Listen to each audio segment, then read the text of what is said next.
현장에서 우리들의 죄악의 심각성이 드러났습니다. 사망이 드러났습니다.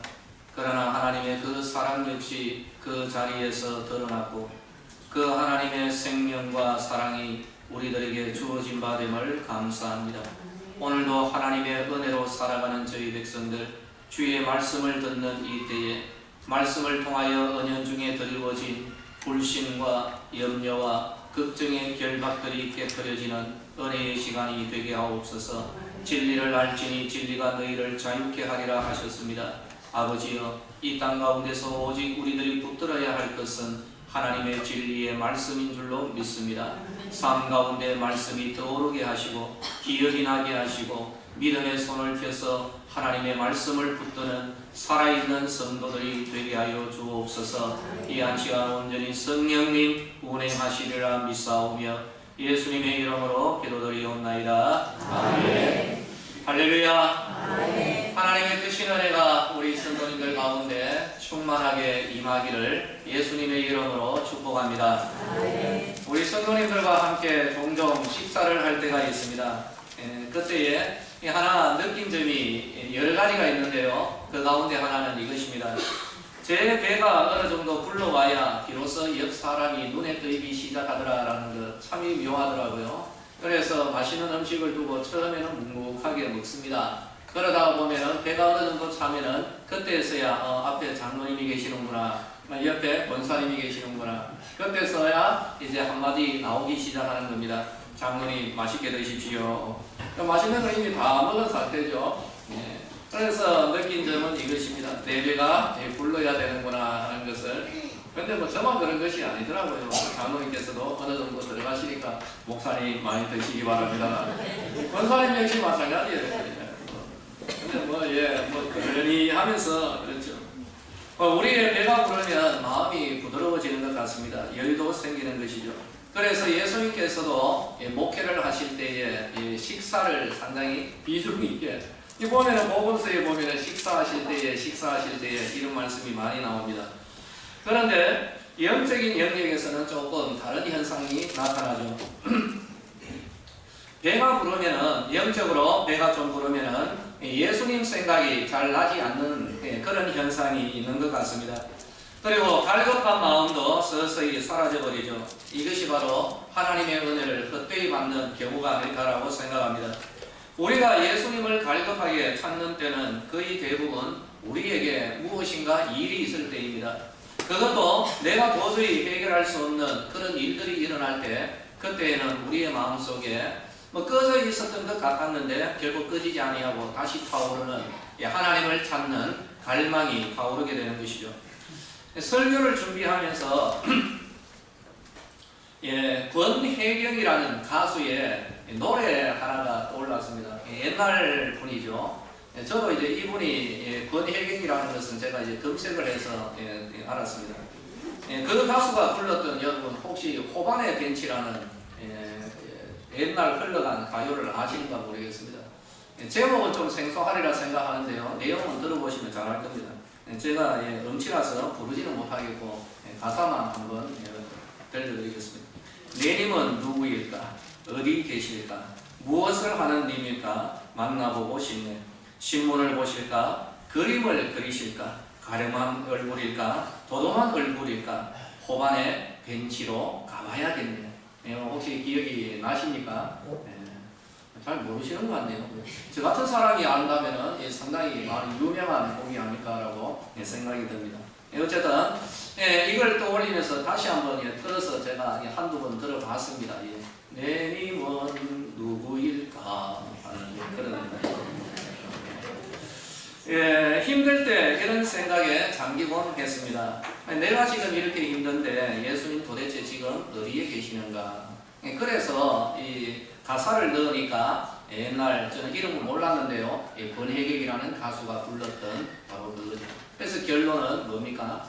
내님과 함께 있었던 호반의 벤치로 가봐야겠네. 찾으러 간다라는 그런 것이죠. 그래서 어디에서 무엇을 하고 있는가? 지금 내가 이렇게 땀 흘리고 있는 모습이 예수님 안 보이시는가? 내가 갈릴리로 가야 하나? 호반의 벤치로 가야 하나? 이 답답한 마음으로 때로 저는 이런 표현을 씁니다. 숨어 계시는 예수님. 마치 숨바꼭질을 하는 것과도 똑같죠. 내가 순례가 되고 예수님은 숨어 계시고 나는 찾으러 다니는 그러한 순례라는 것이죠. 이런 설교를 했던 기억도 있습니다. 그래서 참 답답해가지고 예수님을 찾습니다. 예수님을 찾습니다. 이 말씀하신 예수님을 내가 찾습니다라는 그런 설교도 했습니다. 이유는 왜 그럴까요? 예수님을 내가 왜 찾습니까? 저의 믿음은 이것입니다. 우리들의 믿음이죠. 예수님은 이 세상에 구원자로 오셨는데요. 그것을 달리 말하자면 이 세상 모든 것에 대한 답으로 오셨다는 것입니다. 지난해 우리는 기도가 답이다라고 그렇게 했습니다. 맞습니다. 근데 또 달리 진정으로 그 근원으로 돌아가면 예수님이 답이십니다. 예수님이 유일한 답이 됨을 믿으시기를 예수님의 이름으로 축원합니다. 이 세상에 답으로 오신 분이 예수님이시기 때문에 그래서 모든 문제 가운데서 예수님을 찾는 것이죠. 그래서 예수님을 찾을 때 사실 예수님은 우리와 함께하고 계시는데 우리의 인간적 표현이 이런 것이죠. 그래도 잘 찾지를 못할 때 이렇게 말합니다. 그래서 조금 마음이 상할 때 이런 표현을 쓰죠. 예수님 지금 바쁘신 모양이네요. 여기에는 좀 삐쳐있는 이 마음이 묻어있는 것입니다. 그래서 오늘 설교, 이런 설교죠. 드디어 이런 설교까지 들어갑니다. 예수님 지금 뭐 하세요? 여러분 상당히 여러 가지 의미를 가지고 있는 그러한 제목의 질문입니다. 그런데 이 질문에 대한 답이 바로 오늘 설교의 내용입니다. 본문에서 예수님의 일상생활을, 오늘의 일상생활을 한번 짐작해 봅니다. 본문의 내용은 이미 우리가 잘 알고 있습니다. 오병이어의 은혜 이후에 예수님은 곧바로 기도하러 산으로 올라가 버립니다. 제자들은 갈릴리 건너로 보내십니다. 제자들은 예수님 말씀 가지고 듣고 순종해서 갈릴리를 건너가다가 풍랑을 만나죠. 산 위에 계시는 예수님은 저 멀리 제자들이 괴로이 노젓는 모습을 바라보고 계셨습니다. 제자들은 자기들의 힘으로는 도저히 풍랑을 이길 수 없어 보입니다. 결국 예수님께서 그 바다 위를 걸어오시고 배에 오르십니다. 그러자 풍랑은 그치고 그 배는 원하던 그곳으로 무사히 도착을 하는 것, 이것이 본문의 내용이죠. 이전에 이 본문을 가지고 제자들의 모습을 전한 기억이 있습니다. 그러나 오늘은 전혀 다른 시각에서 한번 접근해 보고자 합니다. 예수님, 제자들이 이렇게 죽도록 어려워하고 있는데 그때 예수님은 뭐하고 계시는가? 오늘 우리들의 상황에 연결해서 이런 질문을 던지는 것이죠. 그래서 오늘은 노젓는 제자들이 아니라 그러면 노를 젓고 괴로이 노를 젓고 있는 이 제자들이 그렇게 힘들어하고 있을 때 예수님은 도대체 뭐하고 계시는가? 이걸 보고자 하는 것이죠. 이유는 간단합니다. 지금 우리의 육신의 눈으로는 예수님을 볼 수가 없습니다. 그런데 우리는 보이지 않는 예수님을 믿고 따르고 있습니다. 이유가 있습니다. 말씀드린 대로 예수님은 이 세상의 모든 것에 대한 답으로 오신 분이기 때문입니다. 그런데 참 궁금한 것이 있습니다. 세상의 답으로 오신 예수님, 지금 내가 이 문제에 답을 찾고 있는데 예수님, 그러면 예수님 지금 뭐 하세요? 바로 이것이라는 거죠. 예수님 도대체 지금 뭐 하십니까? 성도들은 이것을 참 궁금해합니다. 육신의 눈으로 좀 볼 수 있는 예수님이라면 그래서 또 우리들이 좀 그래도 마음에 안정이라고 찾을 건데 눈으로도 보이지 아니하고 지금 답답하고 노력하고 기도해도 잘 풀리지 않을 때 이런 마음이 드는 거죠. 예수님 지금 뭐 하세요? 예수님 지금 좀 바쁘신 모양이네요. 내한테는 별 관심이 없는 모양이네요. 이런 마음들이 툭툭 나올 수가 있는 것입니다. 그러므로 말씀을 통하여서 오늘 예수님을 만나고 그리고 예수님을 향한 우리의 믿음이 흔들리지 않고 더 견고해지기를 원하는 이 마음이 오늘의 설교에 담겨 있습니다. 저도 역시 이런 과정을 겪어왔기 때문에 저의 이런 마음들이 여기에 묻어 있는 것이죠. 먼저 오늘 본문 48절, 제자들이 힘겹게 노젓는 것을 보셨다라고 합니다. 괴로이 노젓는 제자들을 보고 계셨던 주님, 바로 그 예수님은 오늘 우리들을 바라보고 계심을 믿으시기를 예수님의 이름으로 축원합니다. 설교의 제목이 이거죠. 예수님 지금 뭐하고 계세요? 그 답은 이것입니다. 그 답이 무엇이라고요? 너를 지금 보고 있다. 이것이 답입니다. 보고 있다는 말이 뭘까요? 여러분, 우리는 너무나도 자주 씁니다. 보고 있다, 본다. 그래서 이 본다라는 의미가 뭘까? 다시 한번 이 보다라는 말을 한번 생각하고 묵상해 봤습니다. 여러분, 본다는 말이 뭘까요? 다른 쪽으로 한번 적용을 해 봤습니다. 내가 너를 보고 있다. 그런데 이 말을 달리하면 내가 아이를 보고 있다. 음식이 잘 되는지를 보고 있다. 국이 넘치는지를 내가 보고 있다. 바로 이러한 것이죠. 예수님이 우리를 보고 있다는 말은 예수님께서 아이를 보는 것처럼 우리의 삶을 관리하고 다스리고 계시다는 그러한 의미가 되는 것입니다. 이 세상에서 우리를 예수님의 시선에서 감출 수 있는 세력은 없습니다. 잠언서 5장 21절 사람의 길은 여호와의 눈앞에 있기 때문입니다. 이 모든 사람이 걸어가는 길은 하나님이 보고 계시다는 것이죠. 이사야 34장 15절에서 여호와의 눈은 의인을 향하신다라고 말씀합니다. 성도를 향하여 바라보고 계시다는 것이죠. 그래서 스가랴는 이렇게 말했습니다. 너희를 범하는 자는 그의 눈동자를 범하는 것이다. 하나님께서 성도를 바라보고 계시는 가운데 우리 성도를 범하는 자는 하나님의 눈을 촉범할 것이다 라는 바로 그러한 의미입니다. 하나님이 보고 계시고 하나님이 지키시고 보호하시는 자를 범하는 것은 그를 보는 여호와의 눈동자를 범하는 것, 바로 이것이 하나님이 보고 계시는 우리에게 주어지는 하나님의 은혜인 것입니다. 우리의 첫 번째 결론입니다. 아무리 어렵고 괴로이 노를 저어야 하는 이 세상에 풍파가 있는 상황이라 할지라도 사랑하는 성도들이여, 예수님이 보는 가운데 통제 아래 그리고 손안에 있다는 사실을 우리는 믿어야 되는 것입니다. 다시 한번 떠올립시다. 예수님 지금 뭐하고 계세요? 뭐하고 계시다고요? 너를 보고 있다는 겁니다. 내가 너를 바라보고 있다. 여러분, 이것이 첫 번째 우리에게 주어지는 답입니다. 두 번째로 46절을 보면 무리를 작별하신 후에 기도하러 산으로 가셨다라고 말씀합니다. 예수님은 제자들을 보내신 후에 무리를 보내시고 산으로 가셨습니다. 이유는 기도하시기 위해서입니다. 그러면 그때의 예수님과 오늘의 예수님 어떤 연결점이 있습니까? 오늘의 예수님은 하늘로 올라가신 상태입니다. 그리고 그러면 하늘에서 과연 무엇을 하고 계시는가? 히브리서 8장 1절에서 보면 하나님 보좌 우편에 앉으신다라고 했습니다. 로마서 8장 34절에서는 하나님 우편에서 뭐 하고 계시는가? 여기에 대한 답이 나옵니다. 뭘 하고 계시죠? 우리를 위하여 간구하고 계시다. 이것이 바로 하나님 보좌 우편에서 지금 우리를 위하여 기도하고 계시는 예수님을 보는 것이죠. 하늘에 오르셔서 하나님 보좌 우편에 계시는 예수님은 우리를 위하여 진정한 의미의 중보의 기도를 드리고 있습니다. 예수님 지금 뭐하고 계세요? 여기에 대한 두 번째 답이 여기에서 나옵니다. 뭐하고 계십니까? 너를 위해 기도하고 있다. 이것이 두 번째 답이 있는 것이죠. 기도에는 두 가지가 있습니다. 우리가 드리는 기도가 있죠. 자녀를 위하여, 내 자신을 위하여, 주변에 있는 사람을 위하여 드립니다. 그리고 또 하나의 기도가 있는데 그 기도는 예수님이 우리를 위하여 드리는 기도입니다. 그러므로 응답 역시 우리의 기도에 따른 응답과 예수님의 중보 기도에 따른 응답이 두 가지가 우리에게 주어집니다. 말씀을 준비하던 중에 저도 상당히 이 진리를 깨닫고 하나님 앞에 너무나도 감사했습니다.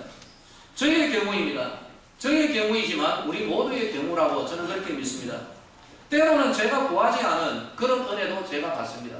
우리 성도님들에게 한번 물어보겠습니다. 대답할 필요는 없는데 여러분 자신에게 한번 답을 하시기 바랍니다. 여러분은 하나님으로부터 받는 은혜가 여러분들이 기도한 것만 받습니까? 구하지 않은 것도 받았습니까? 이렇게 쭉 이렇게 한번 훑었습니다. 다시 한번 여러분 지금 여러분 머리를 다시 떠올려야 됩니다. 상당히 중요한 부분이기 때문에 그렇습니다. 지금 우리들이 살아가는데 하나님의 은혜가 너무입니다. 그 은혜를 분석하십시다. 구한 것만, 기도한 것만 받고 있습니까? 아니면 내가 구하지 아니한 것도 여러분 하나님께서 주시고 계십니까? 주고 계십니다. 제 경우도 그러합니다. 저는 때로는 제가 구하지 않은 은혜도 받습니다. 그럼 앞으로도 구합니다. 하나님 더 넘치도록 주십시오. 이것이 저의 기도 제목입니다. 때로는 너무 엄청난 것이고 때로는 심지어 내 자신이 알지도 못하였던 피로, 그리고 혹은 믿음이 받쳐주지를 못해서 너무 엄청나서 내 같은 사람에게 이런 은혜가 과연 임할까 사모하지만 정말 너무 엄청나서 구하지 못하였던 것, 그런데도 때로는 하나님이 주시더라는 것이죠. 종종 있었습니다. 앞으로도 있을 것입니다. 아니, 하나님 주셔야 됩니다. 이거 좀 주십시오라는. 내가 안 구해도 하나님 좀 주십시오. 바로 이 부분입니다. 이제야 깨닫습니다. 이유가 뭡니까? 그것은 예수님이 저를 위하여 대신 구하셨다. 이것이 성경이 우리에게 주시는 진리라는 것입니다. 예수님이 나를 대신해서 내가 알지도 못하였던 그 필요를 예수님께서 구하셨기에 그 응답으로 우리에게 주어진다는 것.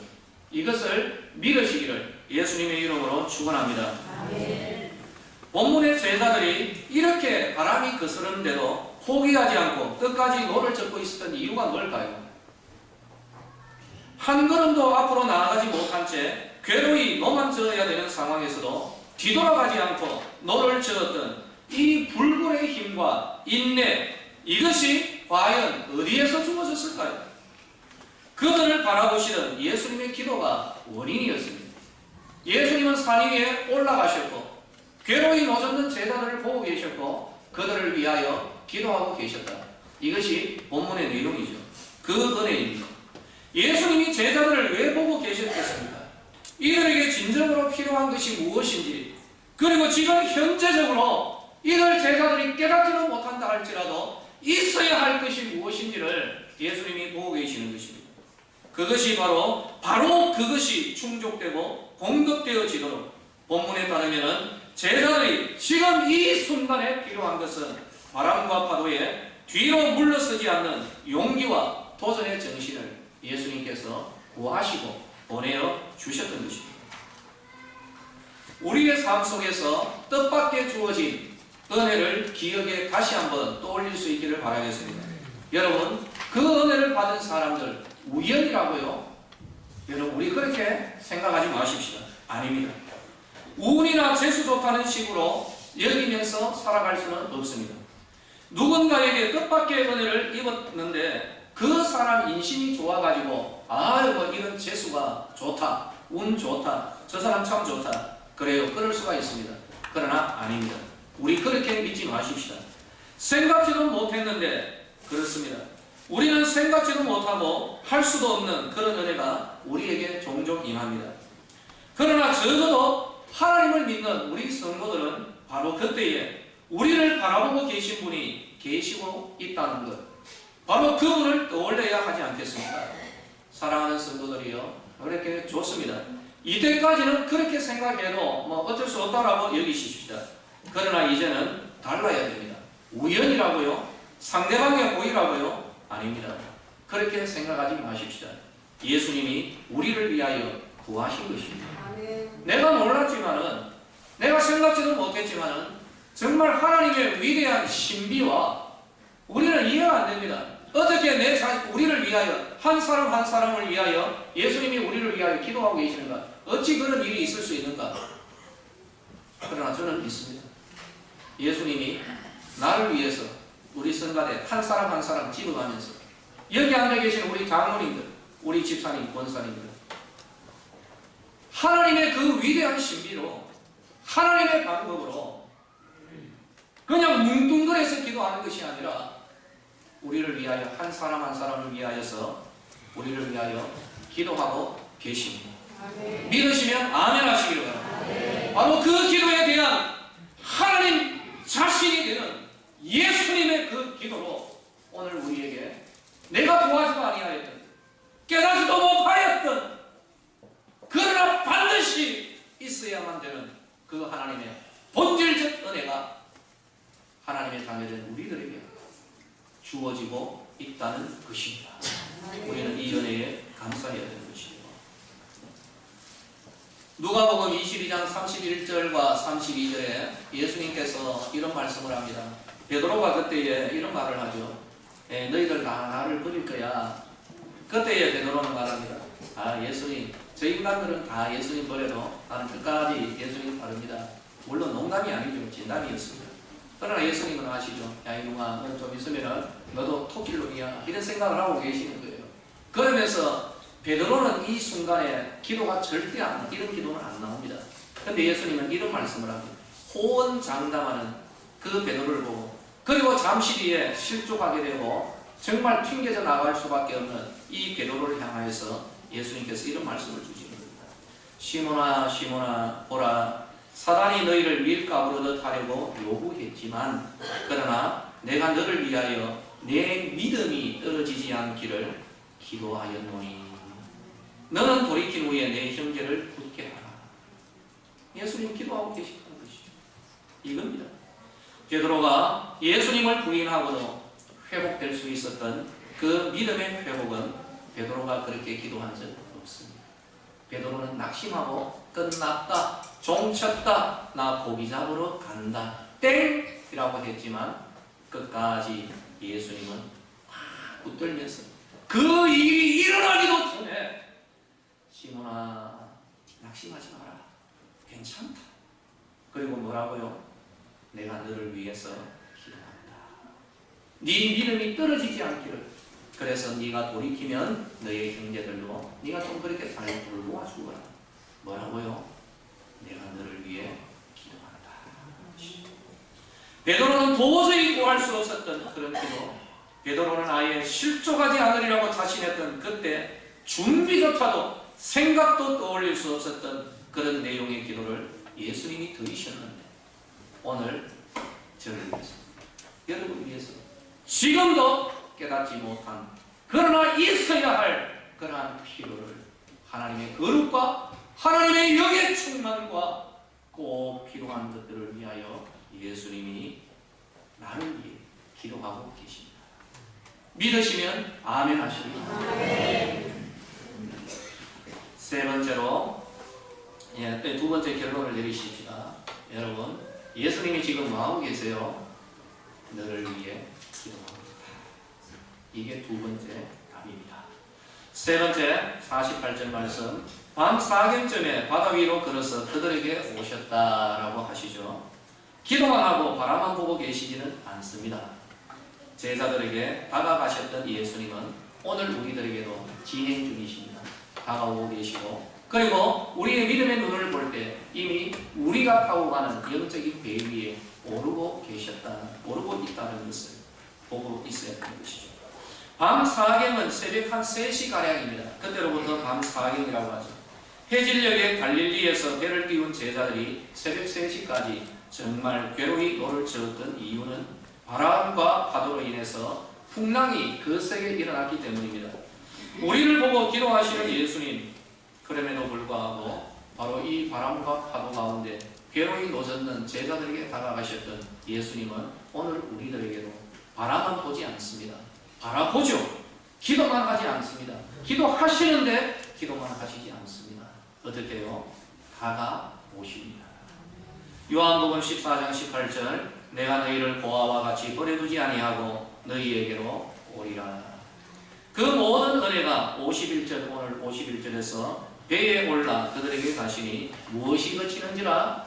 바람이 그치니라. 모든 삶의 환난과 풍파가 되었던 이 바람이 예수님이 그 배에 오르시면 이 모든 것이 그쳤더라는 거죠. 결론은 무엇입니까? 바로 그들이 원하는 곳으로 무사히 도착하였더라. 예수님께서 해결하시는 은혜가 임한 것입니다. 우리는 이것을 믿어야 됩니다. 예수님 지금 뭐하고 계세요? 내가 너에게 하고 있고 너희의 배에 내 마음 안에 들어가기 위하여 문을 두드리고 있다는 거죠. 문을 열어라 라고 우리에게 말씀합니다. 이게 오늘 우리 성도들에게 답이 되기를 원하는데요. 자, 이제 말씀을 맺으면서 다른 질문 하나를 우리들에게 한번 던져보십시다. 우리 성도들이요, 여러분은 온전히 믿음으로 지금 살아가고 계십니까? 대단합니다. 저는 정수상 권사님 안 계시면 정말 설교할 때 힘 빠져가지고 권사님 앞으로 오래오래 사셔야 됩니다. 근데요, 다시 한번 우리 엄격하게 한번 생각해 보십시다. 성가대는 너무 제가 많이 물어가지고 같이 가면 상처받을 수가 있어요. 저 2층으로 이제 올라가겠습니다. 지난 한 주간 동안 하나님 앞에 떳떳하게 부끄러움 없이 당당하게 살아가셨던 분 손 한번. 이것도 아니에요. 그렇죠. 좀 대단하기가 좀 못합니다. 그렇습니다. 우리가 온전히 믿음으로 살아가고 있는가? 부끄럽습니다. 솔직히 고개를 떨굴 수밖에 없는 것이죠. 믿음으로 살아야 된다는 건 아는데 이 믿음이 역사를 안 하고 사람 바라보고 어떻게 할까 야곱처럼 인간적인 방법으로 아웅거리다가 바로 이 자리에 주여 여기에 왔사오니 뭐 이렇게 지금 우리들이 앉아 있습니다. 근데 참 이상한 것이 있지 않습니까? 우리가 믿음대로 살지 못해도 우리의 그 믿음이 없어지지 않더라. 이거 우리 한번 묵상해 보지 않았습니까? 그렇게 우리 내 멋대로 살았는데도 하나님께서 야 치아라 저 같으면요 골 몇 번도 더 해서 때리치아라 하면서 믿음 거두어 버릴 겁니다. 이 믿음이 없어지지 않는 정말 신기합니다. 심지어 우리가 신앙생활을 엉망으로 해도 이 믿음이 없어지지 않을 뿐만 아니라 도리어 하나님의 은혜가 더 강력하게 역사하고 있는 그 하나님의 은혜가 머무르고 있는 이유 과연 뭘까요? 죄악의 진흙 가운데 진탕 가운데 질펀하게 뒹굴고도 그래도 주님 앞에 나올 때 이상하게 믿음도 사라지지 않고 하나님의 은혜가 그래도 여전히 머무르고 있는 그 이유가 무엇일까요? 착각해서는 안 됩니다. 나에게 원인이 있지 않습니다. 나를 바라보고 계시는 예수님, 나를 위해 기도하시는 예수님, 나에게 다가오고 계시고 마음문만 좀 열어다오. 내가 네 배에 좀 오르자. 그 예수님. 내가 죄악의 진흙 땅 속에 뒹굴 때에 가슴을 치며 바라보고 나에게 정말 있어야 할 그 거룩의 은혜를 구하며 다가오시는 그 예수님 우리를 붙들고 계시기 때문에 그분은 우리를 놓지 않을 겁니다. 그렇다고 해서 죄악 가운데 질펀하게 놀아날 것 아닙니다. 어떻게 되든지 예수님은 우리를 오늘 본문에서 나오잖아요. 보고 계시다. 아이를 돌보듯이 보고 계시고 정말 우리가 어리석어서 엉뚱한 것을 구할 때 본질적인 것은 다 놓쳐버리는데 우리의 이 심령으로는 이것이 고하여지지 않기에 예수님께서 우리를 위해 대신 구하셔서 보내주시고 이래도 안 되니까 기다려라 내가 간다. 그 바람과 파도를 거스르고 예수님이 바로 이걸 걸었어요. 우리에게 오시네. 이 예수님 우리에게 원인이 있는 것이 아니라 예수님이 우리를 붙들고 계시는 바로 이 예수님의 은혜를 우리는 알아야 되는 것입니다. 호세아 시대에 이스라엘이 이런 표현을 한번 좀 쓰도록 허용해 주시기 바랍니다. 북이스라엘의 영적인 상황과 그 당시의 종교적인 상태는 개판, 그보다 더 적절한 말이 없습니다. 개판. 하나님을 엉뚱하게 섬기고 이런 말로 표현할 수가 없어요. 완전히 개판했습니다. 그런데 하나님의 마음이 얼마나 답답했으면 지금 너희들의 지금 영적인 상태가 어떠한가. 그래서요 호세아를 세워가지고 야 너 저 음란한 여인과 바람난 여자 그죠? 해가지고 결혼해라. 그런데 이 결혼해가지고 얼마 안 됐는데 이 여자가 바람이 나가지고 가버립니다. 그런데 하나님은 또 말합니다. 호세아 네 돈 좀 챙겨가지고 다른 남자의 전부가 되어 있는 팔려있는 그 집에 가서 돈 주고 찾아오라. 진짜 마음 어렵습니다. 여러분 같으면 이거 어떻게 하겠습니까? 진짜 뭉댕이 하나 들고 가도 이거 시원찮은데 하나님은 말합니다. 야, 돈 들고 가가지고 찾아봐라. 데리고 와서 살아라.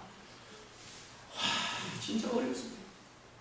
이게 무엇을 왜 하나님이 이걸 이야기할까요? 결론은 이겁니다. 야 이놈아, 이게 바로 오늘 이스라엘과 나와의 관계와 똑같다는 것입니다. 하나님께서 자기의 신부로 삼아주신 이스라엘이 바람난 여자처럼 바알에게 가고 어디에 가고 하나님 의지하지 않고 아수르를 의지하고 또 누구를 의지하고 하나님의 마음이 중심에서 뿌리들이 일어나는 거죠. 그래서 이것을 호세아를 통하여서 이야기를 하다가 바로 이렇게 정말 개판과도 같은 이런 이스라엘 호세아 11장 8절에서 이 하나님의 마음을 이렇게 말합니다. 이스라엘아, 내가 어찌 너를 버리겠느냐? 에브라임아, 내가 어찌 너를 잊겠느냐? 돌아와라. 끝까지 붙들고 계시는 예수님의 뜻을 사랑하는 성도들이요, 지금 예수님 뭐하고 계세요? 때때로 저도 이런 질문을 던집니다. 우리들의 삶 가운데서 사랑하는 성도들, 반드시 떠올려야 할 것이 있습니다. 내가 어떤 상황에 있든지, 내가 지금 현재 처한 형편이 그 어떤 것이든지, 예수님은 뭐하고 계세요? 너를 보고 있다. 너를 위하여 어떻게 해요? 기도하고 있다. 그리고 결론은 뭡니까? 내가 지금 너에게 가고 있고, 이제는 네 배 안에, 네 마음 안으로 내가 들어가기를 원하는데, 우리는 어떻게 합니까? 마음의 문을 열고 예수님 오세요. 이제는 예수님이 저를 붙들고 계시는데 저도 이제 예수님 붙듭니다. 이것이 오늘 우리들의 결론이 되어야 할 것입니다. 우리 이 믿음으로 마지막에 오늘 우리 찬송 한 장 같이 드렸으면 좋겠습니다. 예, 나의 등 뒤에서 우리 같이 찬송 한 장 드리고요. 우리 좀 띄워주시겠습니까? 같이 찬송하는 분입니다.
다시 한번 오늘 이 말씀을 마음에 새기시기를 바랍니다.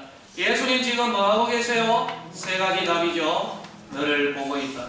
너를 위하여 기도하고 있다. 내가 지금 가고 있다. 여러분, 이 예수님을 우리가 믿음으로 온전히 영접하고 함께하는 은혜가 있어야 할 줄로 믿습니다. 기도하겠습니다. 하나님의 은혜를 감사합니다. 아버지 하나님, 오늘 예수님 뭐하고 계세요? 바로 이러한 제목으로 주님 앞에 섰습니다. 주께서 지금 우리를 위하여서 저 하늘 보좌 우편에서 우리를 바라보시며 우리를 위하여 기도하시고 우리에게 다가오시며 우리의 심령 가운데 좌정하고 계심을 믿습니다. 하나님 아버지, 때로는 우리들이 어려운 지경에 환난과 이 바람으로 인하여 힘들 때가 있습니다. 지금 현재 성도들 가운데서도 이 하루를 버텨야만 하는 그런 성도들이 있습니다. 아버지여, 하나님만을 바라볼 수밖에 없고 악소리도 나지 않는 이런 상황 가운데 있는 성도들도 있으리라 여겨집니다. 혹은 앞으로 또 이러한 일들이 우리에게 펼쳐지지 않을까 하는 그런 생각도 듭니다. 그러나 하나님의 손안에 있기에 안전할 것입니다.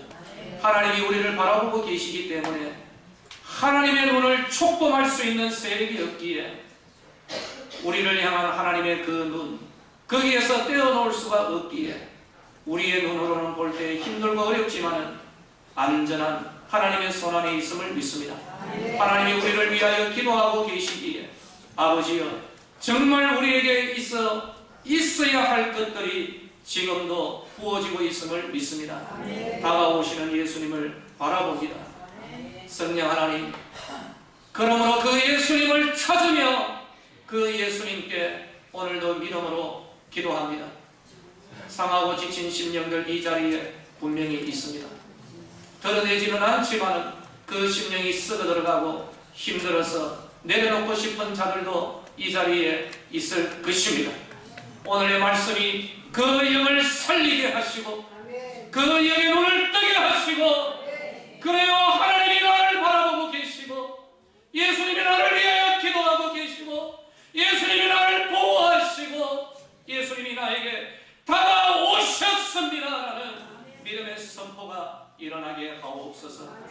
우리에게 드리워져 있는 이러한 모든 결박들, 우리의 마음을 우울하게 만들고 우리의 심령을 병들게 만들고 하나님으로부터 멀어지게 만드는 이 모든 악한 영들은 내가 예수의 이름으로 명하노니 우리 수레고의 성도들의 심령 가운데서 모든 결박을 놓고 떠나갈지어다. 성도들의 심령과 육체를 결박하고 있는 이 악한 세력들 내가 예수의 이름으로 명하노니 떠나갈지어다. 하나님 외에는 없습니다. 아버지가 바라보고 계시는 예수님, 우리를 위하여 기도하고 계시는 예수님, 우리에게 다가오시옵소서.